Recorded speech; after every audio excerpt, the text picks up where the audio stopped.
welcome back to my channel and welcome to my November TBR video, aka my Clear Your Shit TBR part 1. Yes, Clear Your Shit, the Readathon is back. If you have never heard of Clear Your Shit, it is a readathon created by Mouse Reads. I will link the Twitter/X down below and the latest announcement video because she goes through it a lot better than I do, but basically there are a number of prompts that run from the 1st of November through to the end of December, and you can stretch these prompts as thin as you want. You can have a prompt, like I know one of them is for this one, well for December's bunch of prompts I should say, is a book that's fish or ocean themed, and I think I've took the tiniest bit of ocean, or there is an ocean on the cover, and that's my book. That's how thin you can spread it. Again, I will link it all down below. Go and watch and have a read. As it spreads across 2 months, there is a timetable of where ideally you should read which prompts which week. I never normally do that. This is the first year I'm going to attempt that. So I'm going to go through the first 14 prompts, I want to say, for the month of November. And that is my November TBR. So because there are a lot of books, let's just get into them. Prompt number 1 is Gemini, and that is to read a book with 2 main characters. And for that one, I have gone for The Agathas by Kathleen Glasgow and Liz Lawson. After falling from grace last summer, Agatha Christie-obsessed Alice Ogilvy needs to stay out of trouble, while smart and reclusive Iris Adams just wants to get the hell out of Castle Cove. But now they have a murder to solve. There are clues the police are ignoring, a list of suspects a mile long, and some very dangerous cliffs. Amateur detectives Alice and Iris are about to uncover just how many secrets their sleepy seaside town is hiding. Prompt number 2 is Libra, and that is to let someone decide a book for you between 2 books. So I sent this message on the Books Besties chat. Sophie hadn't read any of the books or the series, so didn't want to say. But Ada chose the book she knew. The Battle Drum by Sarah L. Arifi. This is the sequel to The Final Strife, which I read earlier this year and thoroughly enjoyed. So I can't read the synopsis, but we all know I'm really crap at coming up with synopsis or synopsi on the floor, so I will just say go and read the synopsis for Final Strife on Goodreads and see if you like it, because I didn't think it would be quite high up in my ratings this year, and I'm pretty sure it's top 10. Prompt number 3 is Aquarius, and that is to read a fantasy book or a book with fantasy-like elements. And for that one, I have gone for The Clockwork Girl by Anna Mazzillo. In the midst of an icy winter, as birds fall frozen from the sky, chambermaid Madeline Chastel arrives at the home of the city's celebrated clockmaker and his clever, unworldly daughter. Madeline is hiding a dark past and a dangerous purpose. To discover the truth of the clockmaker's experiments and record his every move in exchange for her own chance of freedom. For as children quietly vanish from the Parisian streets, rumours are swirling that the clockmaker's intricate mechanical creations, bejeweled birds and silver spiders, are more than they seem. And soon Madeline fears that she has stumbled upon an even greater conspiracy, one which might reach to the very heart of Versailles. Magical realism, fantasy-like aspects. Prompt number 4 is Air Element, and that is to read a short or lightweight book. And for that one, I have gone for a comic, Monstrous Volume 1 by Marjorie Liu and Sana Takeda. I have probably butchered their names, I apologise. Set in an alternate world of Art Deco beauty and steampunk horror, Monstrous tells the epic story of Micah Halfwolf, a teenage survivor of a cataclysmic war between humans and arcanics. In the face of oppression and terrible danger, Micah is both hunter and hunted, searching for answers about her mysterious past as those who seek to use her remain just one step behind. And all the while, the monster within her begins to awaken. Prompt number 5, and this is a prompt that I may have gotten wrong, but oh well, and that is to read a book with multiple POVs.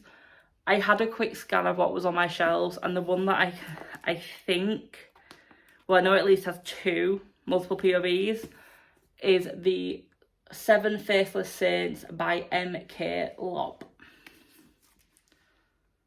A brutal killer stalks Umbrasia, a city ruled by the disciples of the 7 Faithless Saints.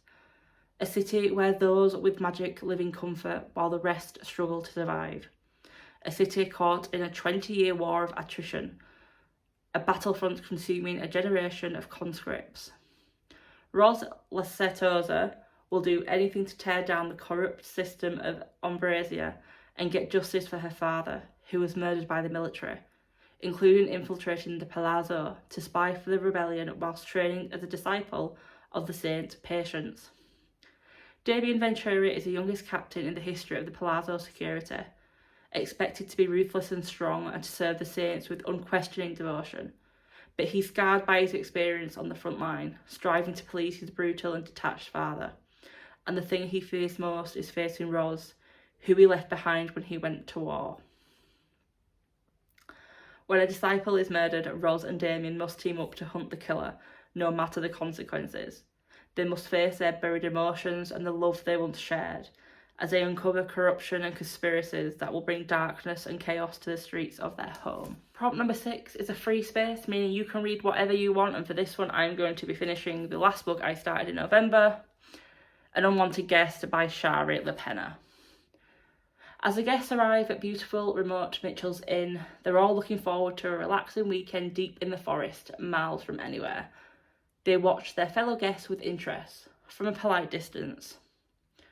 With the violent storm raging, the group finds itself completely cut off from the outside world. Nobody can get in or out, and when the first body is found, and the horrifying truth comes to light, there's a killer among them, and nowhere to run. Prompt 7 is a mini boss battle, so along with the prompts to clear your shit, there are also 3 characteristics you can pick for yourself. I haven't picked any yet, so let's just say the mini boss is blank at the moment. Well, it would blank anyway. So depending on which characteristic you pick from each of the 3 groups, there is a certain There is a certain prompt attached to that. They won't get released until that week, so for me there's no point picking one until the week before. Prompt number 8 is Taurus, and that's to pick a book with an aesthetically pleasing cover, and I love this cover for how simple yet detailed it is, and for that one I have gone for The Dublin Railway Murder by Thomas Morris. I have put this on many a TBR. Basically there you go, it says it in the title. You are following Detective Augustus Guy, who teams up with Dublin's leading lawyer to investigate a murder of the chief cashier of Broadstone Railway Terminus. The mystery, however, defies them all, and the two are celebrated. The mystery, however, defies all expected explanation, and 2 celebrated sleuths sent by Scotland Yard soon return to London, baffled. 5 suspects are arrested, then released, with every step of the salacious case followed by the press clamouring for answers. But then a local woman comes forward, claiming to know the murderer. Again, I love how it's simple yet detailed and shines in the light. I'm like a child sometimes with shiny. Prompt number 9 is Virgo, and that is to read a book with either high or low stress or stakes. And for that one I have gone for The Killing Kind by Jane Casey. As a barrister, Ingrid Lewis is used to dealing with tricky clients, but no one has ever come close to John Webster. After Ingrid defended Webster against a stalking charge, he then turned on her, following her, ruining her relationship and even destroying her home. Now Ingrid believes she has finally escaped his clutches, but when one of her colleagues is run down on a busy road, Ingrid is sure she was the intended victim, and then Webster shows up at her door. Webster claims Ingrid is in danger and that only he can protect her. Stalker or saviour? Murderer or protector? The clock is ticking for Ingrid to decide, because the killer is ready to strike again. Prompt number 10, and the first of the prompts that I am stretching massively, is Capricorn, and that is to read a book where a character has lots of ambition. And for that one, I've gone for The Plot by Jean Hand Corlitz. When a young writer dies before completing his first novel, his teacher Jake, himself a failed novelist, ambition, helps himself to its plot. The resulting book is a phenomenal success, but Jake worries, what if somebody out there knows? Somebody does, and if Jake can't figure out who he's dealing with, he risks something far worse than the loss of his career. Prompt 11 is Earth Element, and that is to read a heavy or long book. And for that one, I have gone for The City of Dusk by Tara Sim. The four realms, life, death, light and darkness, all converge on the city of Dusk, ruled by the four noble houses of Nexus. But the gods have withdrawn their favour from the once vibrant and thriving city, and without it, all the realms are dying. Unwilling to stand by and watch the destruction, the four heirs, Risha, a necromancer struggling to keep peace, Angelica, an elementalist with her eyes set on the throne, Taisia, a shadow-wielding rogue with rebellion in her heart, and Nick, a soldier who struggles to see the light, will sacrifice everything to save the city, but their defiance will cost them dearly. Prompt number 12 is the Earth sign, and that is to read a book with either an earthly cover, a brown cover, or a green cover. And I've gone for a book where some people may say it's like orange, but I say it is brown and it has leaves on it. And that one is Daughters of Sparta by Claire Haywood. The story of Troy has been told 1,000 times or more, but not from their side. As princesses of Sparta, Clytemnestra and Helen have known nothing but luxury and plenty. With their high birth and unrivaled beauty, they are the envy of all of Greece. Such privilege comes at a high price though, and their destinies are not theirs to command. While still only girls, they are separated and married off to legendary kings Agamemnon and Menelaus, never to meet again. Their duty is now to give birth to the heir society's demands, and be the meek, submissive queens their men expect. But when the weight of their husband's neglect, cruelty and ambition becomes too heavy to bear, they must push against the constraints of their sex to carve new lives for themselves, and in doing so, make waves that will ripple throughout the next 3,000 years. Prompt 13 is a side quest, and it's one that I will not be doing, but that is to read a book from Rachel Aaron's DFZ series. I hadn't ever heard of these series, so I went and had a look at them. Not gonna lie, didn't really catch my attention enough to buy a book, so again, I will be skipping that prompt, but if you have one of her books on your shelves, go ahead and read it.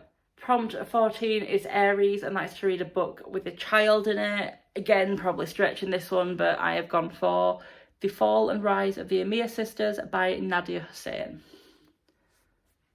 The four Amir sisters, Fatima, Farah, Bubbly and May, are as close as sisters can be, but sometimes even those bonds can be pushed to their limits. As the youngest of four sisters, I get that. Becoming a mother has always been Farah's dream, so when older sister Fatima struggles with a tough pregnancy, whilst Farah has trouble conceiving, she can't help but be jealous.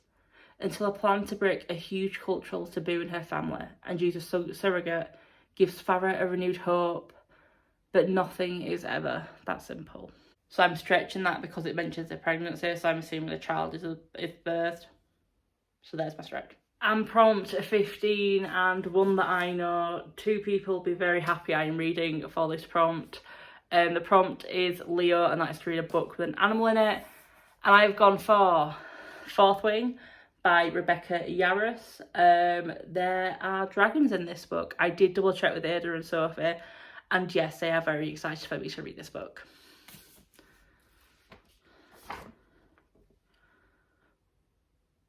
Okay. Welcome to the brutal and elite world of Bathgirth War College. I'm going to murder so many words in this because I believe the author is taking Gaelic or Gaelic influence.